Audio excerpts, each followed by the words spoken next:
I did not intend for this to happen. For the last 6 months or so, I've been working on an extremely in-depth video essay about God Emperor of Dune, the 4th book in the Dune series. It's thoughtful, it's funny. I try to actually make points about like life and philosophy and stuff.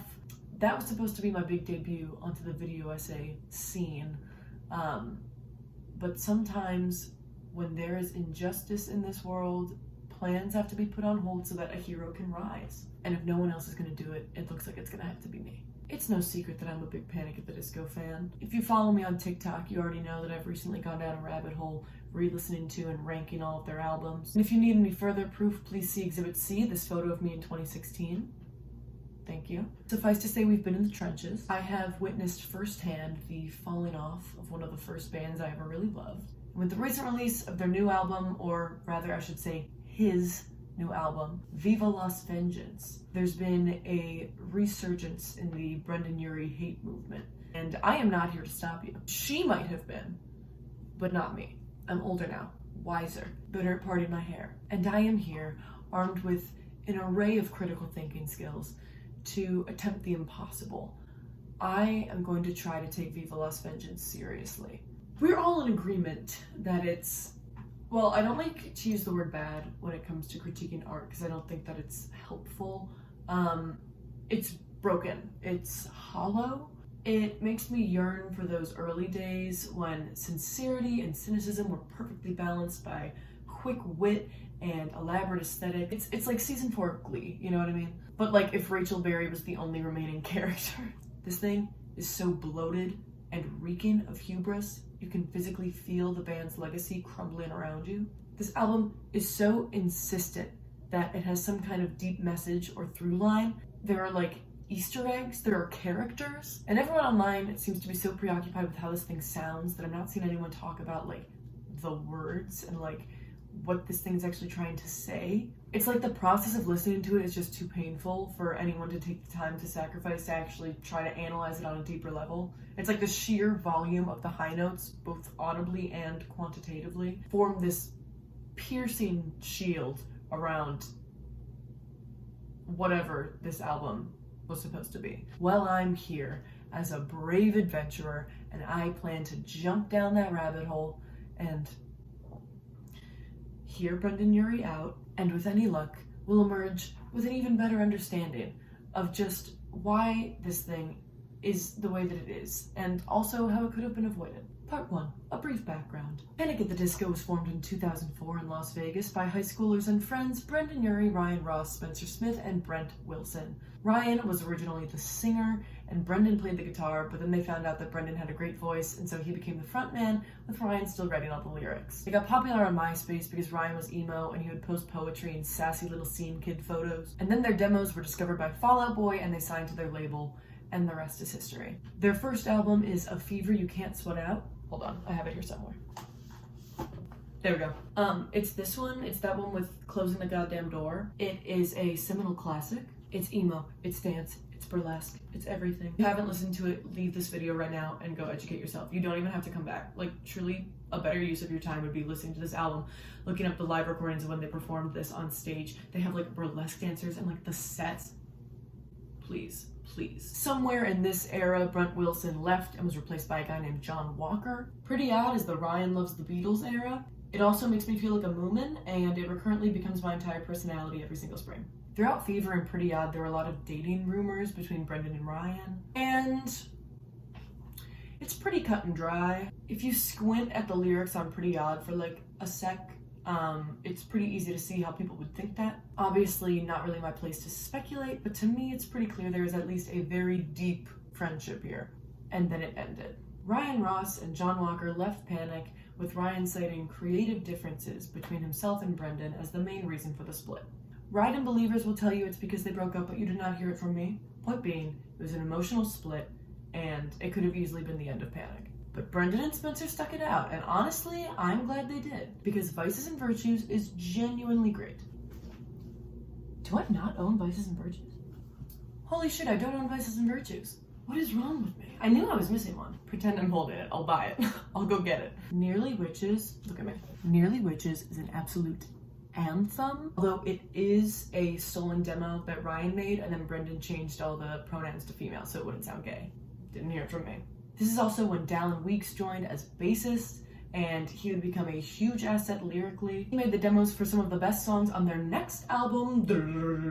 I never really thought that you'd come to. Too Weird to Live, Too Rare to Die. I love this one. This one's like my brand. This is somewhat unpopular among Panic purists, but I unironically love this one and I will not apologize for it. It's very much 2014 Tumblr, Arctic Monkeys, smoky, grunge, Doc Martens, fishnet tight sleigh. Check out Far Too Young and Colorful. Those two songs. Dallin stayed on for Death of a Bachelor, which is also great. It's more poppy, but with some Panic weirdness. There's a Lock Lobster sample, there are tentacles, there's Catholic guilt. I liked it a lot. This is also the era when I saw Panic on tour and it rewired my brain. And then Dallin left. And at this point, you kind of gotta wonder what kind of guy Brendan is that every single person he works with leaves after like 1 to 2 albums. Didn't hear it from me. Then we got the first true solo project from Brendan Urie, Pray for the Wicked, which I do not own. I am gonna shock some people though and say that I kind of like it. I don't hate it as much as the average Panic fan does. I like pop, I like horns, Brendan's voice is still kicking. The lyrics are definitely like lackluster. There's way more emphasis on songs about being famous, which is just like a personal pet peeve of mine in music. But overall there are some bops and I found it pretty much inoffensive. One of the Drunks is probably I like that song.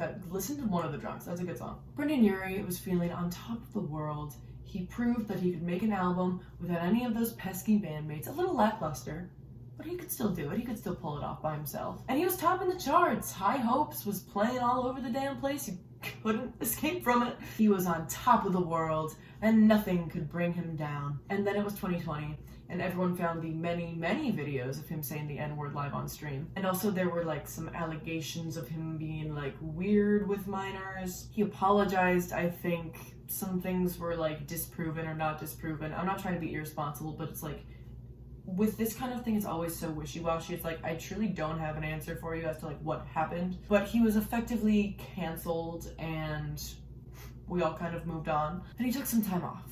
And then he came back with this. Brendan Urie called the album a look back at who I was 17 years ago and who I am now with the fondness I didn't have before. I didn't realize I was making an album and there was something about the tape machine that kept me honest.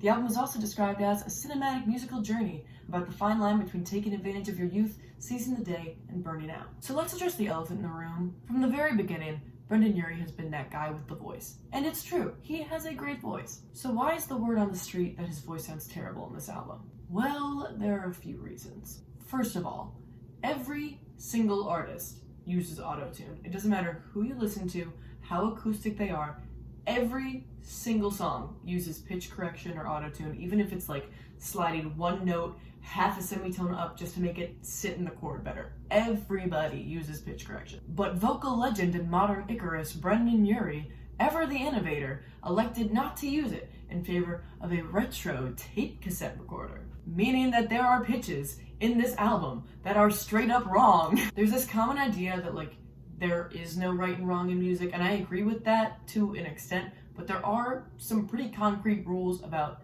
how notes work and how rhythms should sound, and it's pretty easy to tell the difference between a intentional choice to do something experimental and different and like just a blatantly wrong note that doesn't fit in the key. So yes, there are wrong notes, there are weird rhythm things, there are voice cracks. It's as all over the place as you were told. But to Brendan's credit, and please forgive me for giving him any credit, I think a lot of artists would probably sound similar if they got rid of all of their pitch correction. However, that does not make it any less jarring to go from vocals like this to this.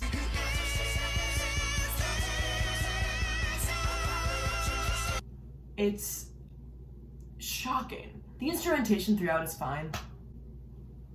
There's some beautiful string sections, you know, it sounds like music. Good job, you did it. And the lyrics, they are not working for me. I want to go into each song more specifically with the words because that's kind of what I want to talk about, but just know it is Clunky, clunky. There's not really much else I can say overall, and I cannot avoid these songs forever. So I think it's time. I just got into it.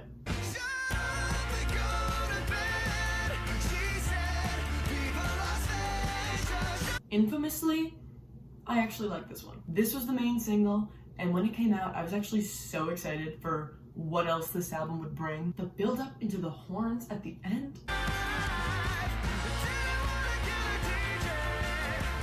I hate to say it, but they used my love of horns against me. And it's about Las Vegas, and I love Las Vegas, and it's like, guys, I wish it wasn't true, but I can't like undance to it, you know what I mean? What's done is done. I have bopped, I am bopping, and I will bop, and I'm sorry about it, but it's kind of a bop. The lyrics do leave something to be desired. I have no idea what this line means. Oh, I get it. No idea what you're trying to tell me. This line rubs me the wrong way considering Brendan's thievery of Ryan's lyrics and the Panic name as a whole.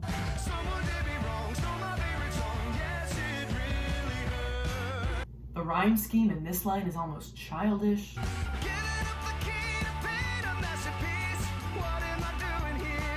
I wish I knew Brendan. Overall, this is one song I do enjoy listening to. In terms of taking it seriously, I can tell this was supposed to act as sort of a prologue to whatever this story is. I hate to spoil the ending, but the last song does end with "Shut up and go to bed." When you repeat a line from the beginning of the album at the end of the album, usually that's supposed to mean that there was some kind of change or expansion in the meaning of that phrase throughout the album, kind of implying that there's some kind of story arc. So let's just see if we get there. Let's see if we arrive at the end with a new perspective on what "Shut Up and Go to Bed" could mean. I don't wanna. This was the second single and I don't like it. I'll admit that it has grown on me slightly as a result of making this video and having to listen to it over and over again. But I'm also gonna chalk that up to Stockholm Syndrome. So, first of all, if the title Death of a Bachelor wasn't enough of a dead giveaway, this is a whole entire married man. So, I'm not really sure who he's having makeup sex in the middle of a breakup with. Not every song is meant to directly reflect the artist's life. Obviously, people write from different perspectives all the time. And since I've elected to take this album seriously, I am forced to give Brendan the benefit of the doubt and take this as the first part of the album's fictional story. It doesn't really make sense with the description that he gave about the album being about his life. But nothing about this album makes sense, so I'm gonna let it slide. Oh, what else can be said here? He rhymes destiny with destiny. I like that. This song is the first example of what I think is probably the album's biggest problem musically, and it's that there's build up, build up, build up, and no payoff. Usually, in your standard pop song, you've got your verse, which settles you into the song, introduces you to the story, your pre-chorus or bridge, which gets you hyped for the chorus, and then the chorus, where everything explodes, and it's fun, and you get the payoff for all the build-up. Obviously, not every song does this, but it's a pretty sturdy formula, and there's a reason so many songs use it. To really illustrate this, let's look at another song from Panic's own repertoire. This is Golden Days off of Death of a Bachelor. Let's start with the verse. I found a pile of Polaroids in the crates of a record shop. They were sexy, sexy looking back. Perfect. Great opener. There's a story here. We're hit with some interesting imagery. I want to know what's in those pictures. I want to know what's going on. He's got me hooked. He's got me hooked in the story, right? Let's see the pre-chorus. How are we gonna build off of this foundation? Don't you wonder when the light begins to fade? Here's a great technique for the pre-chorus build-up. Strip everything down to just the bass and the vocals. As a person that has been listening to music since you were born, as we all are in our society, your brain is already conditioned to know, like, oh, they stripped it back. Something big's gonna come after this. They're gonna strip it back and they're gonna pop it up. You know what I'm trying to say. What's unique about Golden Days is that there's a build-up within the pre-chorus. Like, there's a second part of the pre-chorus that's a build-up from even the first part of the pre-chorus, which makes the actual chorus hit even harder. Here's that second part of the pre-chorus with the build. We'll stay drunk, we'll stay down, let the love remain, and I swear that I'll always be Do you hear that constant dun dun dun dun dun dun dun dun dun on every single beat? This is another classic way to build up. If you think of any EDM or like dubstep type song, there's always like the before the drop, you know what I mean? Consider those pounding repetitive notes as the hill of a roller coaster. Once it's built up enough, you finally get the payoff in the form of the chorus.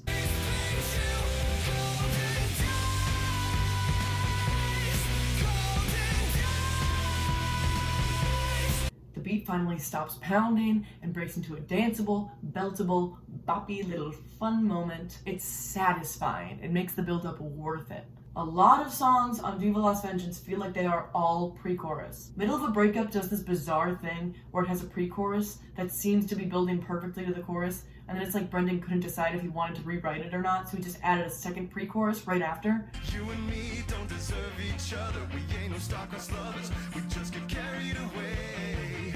Oh shit, you're kissing my neck, kissing my chest. Now I remember why we fell in love. Why? It totally diffuses any kind of tension they were building towards the chorus, and it makes it really frustrating to listen to, even if you can't quite put your finger on why. To its credit though, Middle of a Breakup does have a chorus. It's not as atrocious as one of the others. Just wait, I will talk about it. Don't let the light go out. So, to return to taking Viva Las Vengeance seriously, I want to make sure we're following the story here. Viva Las Vengeance seems to be some sort of prologue to this story. It's kind of about Brendan, like, writing this album, like what state he was in. Then, Middle of a Breakup has his character almost breaking up with his partner, but presumably they make up due to the But then we get to Don't Let the Light Go Out, and she's actually dying? Maybe? Can you see why this album feels so disjointed yet? Sure, maybe all of the death imagery represents the death of their relationship, but there is a lot of it. Even the beat has this sort of Wildest Dreams by Taylor Swift, like, heartbeat thing going on. He talks about bringing red roses to, like, her bedside where she's lying. Like, these are very, very literal images we're getting. The music video also has all this stuff happening with this car, and even the chorus is which I didn't mention before because I was too busy talking about pop song structure in the middle of the breakup segment. But the music video for Middle of a Breakup features Brendan as like a greaser era car mechanic. I'm gonna keep seeing the car thing, so I might as well just mention it now. Maybe this woman he's singing about is a symbol of the band or his career or maybe something else, and that would be all well and good. Mitski writes love songs about the concept of music all the time, and it's awesome. But the issue for me is that the car also seems to be a metaphor for the woman, or maybe fame, and it all just feels kind of messy and not very well thought out. And we haven't even gotten to the named characters of this album yet. As for the song itself, like, it's fine. His voice is pretty good on this one, the guitar is nice. I think the line, "You're the only one who knows how to operate my heavy machinery," is actually kind of sweet. But everything about this song is telling me that I should be, like, distraught with emotion, and I'm just not. It really doesn't earn that kind of emotion from me. It doesn't really present anything to make me feel things. But like listening to this part, it sounds like Brendan's like pretending to cry. The light go out. Which just kind of makes me uncomfortable. It's also just like a little boring, I'm sorry.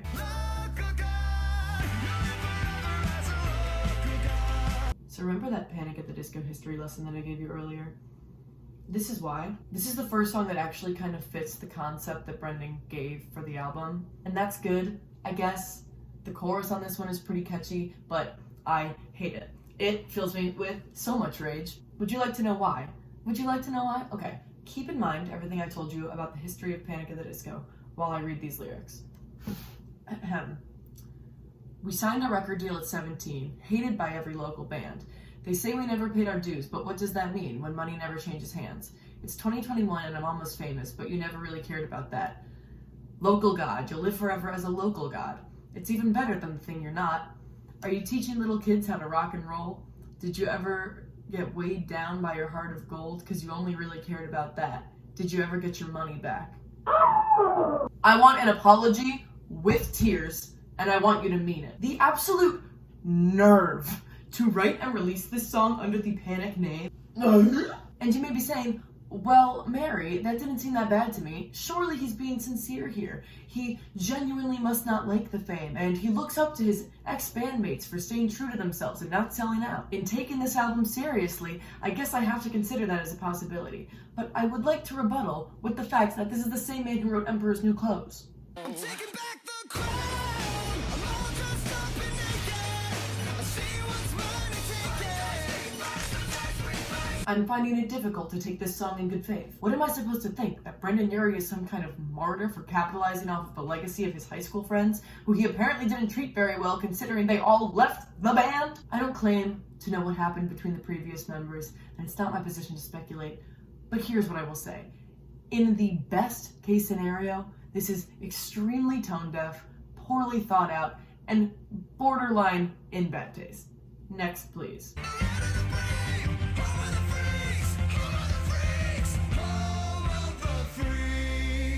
No, wait, I changed my mind. This is the patriotic one. The first one of several, actually. There's another problem I've noticed about the melodies on this album. I don't know how to describe it, but they sound like churchy to me. And not in like a cool, big cathedral gothic type way, but like literally like the responses you sing back in church. Like they're all very major scale, simple mi, re, do. Like it's like the bread of the Lord. Like, it's simple so that you can learn it in 4 seconds and sing it back. It's just so boring and it just feels lazy. Especially for Panic, who, in my mind, I always think of them as being the ones with like, oh, they've got such cool, like, minor, like, things going on. You know what I mean? This is only the first of several songs with, like, political underlying vibes.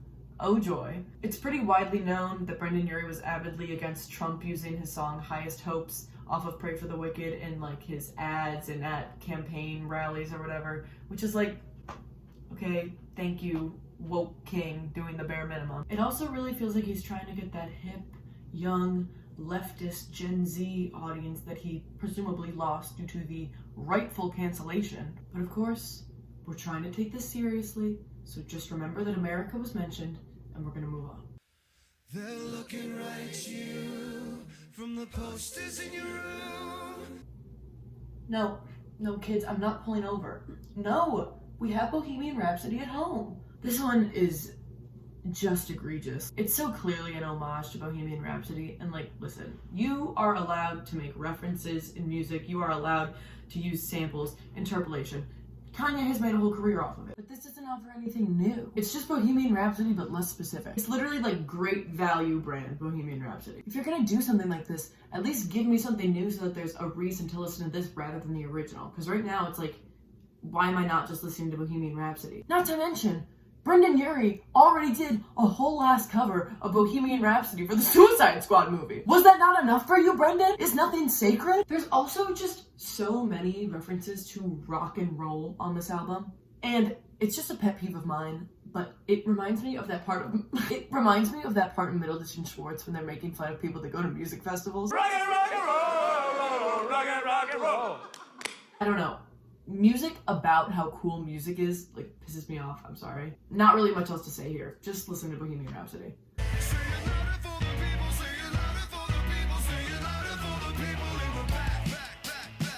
You guys, I like this one. I'm sorry, and I hate that I like this one because it feels like a direct response to the whole cancellation thing. Everybody hates you now, but don't you let it bring you down. What are we talking about here specifically, Brendan? It's also the return of like the revolutionary hooray for Gen Z vibe from Star Spangled Banner. Just being like, yes, speak out. Don't let anyone stop you from raising your voice on the important issues. But please stop canceling me, guys. I swear I didn't mean it. Just like truly heinous vibes. But the guitar on the verse is fucking... ah! They're fucking cooking. It kind of reminds me of Locked Out of Heaven by Bruno Mars. I like the back thing. The background vocals in this part make me laugh.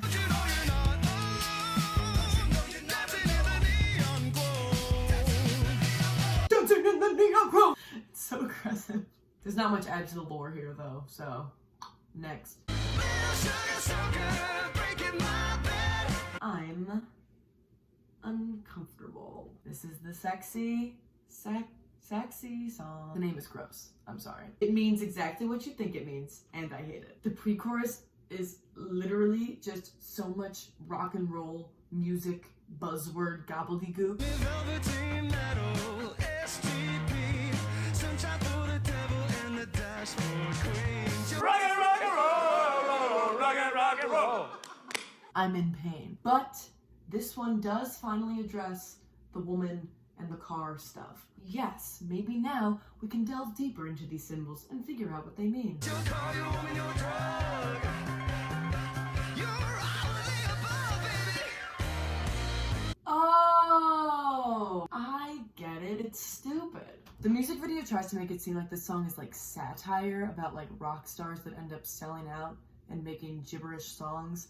But the issue is that this song sounds exactly like all the other songs on the record, so it's like, okay, either all of them are satire, which I don't think is the case, because Don't Let the Light Go Out was like almost uncomfortably sincere, or it seems like maybe Brendan Urie realized just how ridiculous this one sounded and was like, okay, it's okay, we'll just act like we did it on purpose, and it's like subversive. Also in the music video, Brendan, gasp, crashes the car.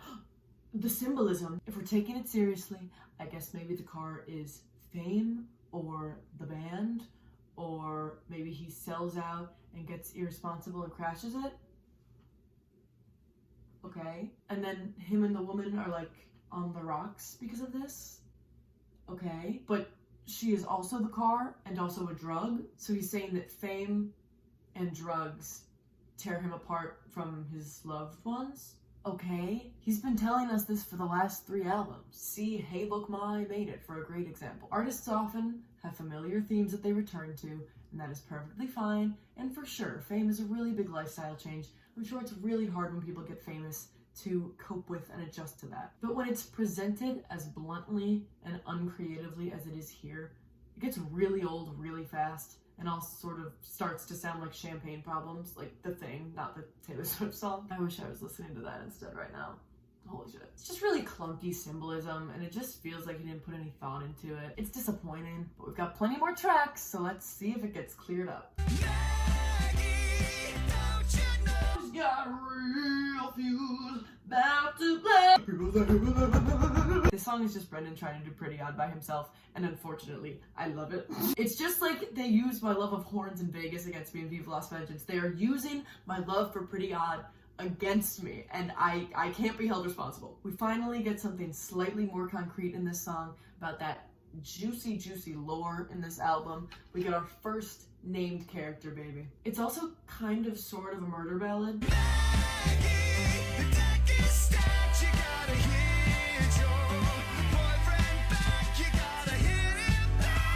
It's like it's on such thin ice, but like it's kind of giving like No Body, No Crime. I'm really stuck on Taylor Swift today. What's going on? It's because of me. I'm thinking about me right now. This is also probably the best Brendan's voice sounds on the whole record. He's in his range. He's hydrated. He's flourishing. There is one line that is so questionable though.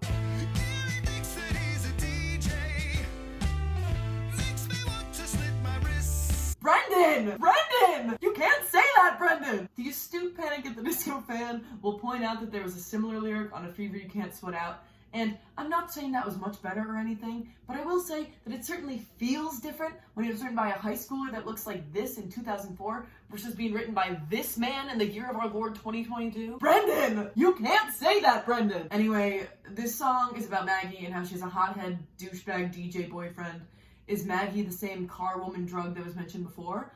Who knows? Based on the music videos, I'm inclined to say yes, because the same actress that plays the woman in the middle of a breakup music video also plays a character in the Sad Clown music video who comes in when they say, I saw Maggie holding Gloria, so I think that implies that it's the same character. So what does that mean for our story? This song is so cryptic, it's like begging to be analyzed on some kind of deeper level, but there's just not really much there below the surface. It's starting to feel like Brendan just kind of threw a name out there and was like, ah, now there's a story. It's not a story though. I have one theory about how it could all be tied together, but it hinges on a line in Sad Clown, so I'm gonna save it for later. Your Majesty's magnificent, my tragedy is imminent. This is Panic at the Disco's worst song. Remember my issue with the middle of a breakup pre-chorus? Yeah, this one is worse. This is the worst one. First of all, the guitar riff just feels slightly off to me. Like, I think it's in key, but there's something about the way it sits in the melody that like literally triggers like anxiety in me. I don't know what it is. They give me bottles, but it's never enough. 5 minutes, 10 minutes to a half an hour. And then the pre-chorus. Are you ready for this epic build-up? For the rest of my life, leave me alone. Leave me alone. Okay, we've got those constant dun dun dun dun dun beats happening. So surely this will turn into a nice dancey breakdown and pay off, right? Your Majesty's magnificent, my tragedy is imminent. Okay. You know, that's kind of interesting, I guess. They're playing with the whole, like, operatic thing. Sure, whatever. That's cool. So now here's the drop, right? Even though I'm smiling, I'm crying. Oh, okay. That's the same pre-chorus with different lyrics, so it's like middle of a breakup again. But no, there's still more to the chorus. Surely something will happen. They're doing those constant dun dun dun dun dun beats again, so they're building up the tension. It's gonna break any minute now. We're gonna get that payoff, right? I'm crying. I shall wait. That's it. That's the whole chorus. It is literally all build up. Nothing happens. It is genuinely infuriating to listen to. It's clunky, it's boring, it makes me angry, it's got more of those church melodies. To me, this is easily the worst song on the record and the worst song in Panic at the Disco's discography, and it's not even close. The only interesting thing I'd like to point out is the line where it says, "I saw Maggie holding Gloria." Aha. There's the plot that we're looking for. I have no idea what the significance of this is, but it certainly exists. Like I said before, I do have a theory, but I'm going to save it for the end. I guess the other positive thing I can say about Sad Clown is that it has harpsichord in it, and the repopularization of harpsichord in modern music is a movement that I am very passionate about, so I'll give it props for that, I guess. Beyond that, I have nothing nice to say, so I'm just not going to talk about it anymore. All by yourself. This is not the Celine Dion song, but you wouldn't know it from the chorus melody. All by myself. All by yourself. It sounds like he wanted to use the melody of the Celine Dion song and then realized that he couldn't and just awkwardly made it go down instead of up. This is the third song on the album about empowering his young fan base, the others being Star Spangled Banner and Say It Louder. The main difference is this one creeps me out more. A hand-poke tattoo that made a monster out of you, but you're beautiful. If you give a listen, you sweet little kitten. 3 minutes, 30 seconds of a rock and roll record. It's pretty boring, and I genuinely have nothing else to say about it. Do it all the time now before we die. This song is about burnout, and it definitely feels like they were burnt out when they made it. Once again, it's all build up with no reward. It's got the weird, boring church melody thing again. It just feels so phoned in. I can't really explain it, but there's something like genuinely horrific to me about Sad Clown and Do It to Death. Like, Brendan is just like fully admitting that he doesn't like doing this anymore and he doesn't want to do it anymore, but he likes money, so he's just going to keep doing it. And I know that what he's trying to say is probably a lot more nuanced than that, but when you take into consideration the quality of these songs, the big picture is definitely making me feel that way. And then it ends with our nice full circle ribbon on top moment. Shut up and go to bed. So what did we learn? I don't know. I do have one unhinged theory about this album that ties it all together, including the woman, the car, Maggie, the random patriotic empowerment songs. The only explanation I can think of for the story of this album, and I wrote it down, so I'm just gonna read it off to you.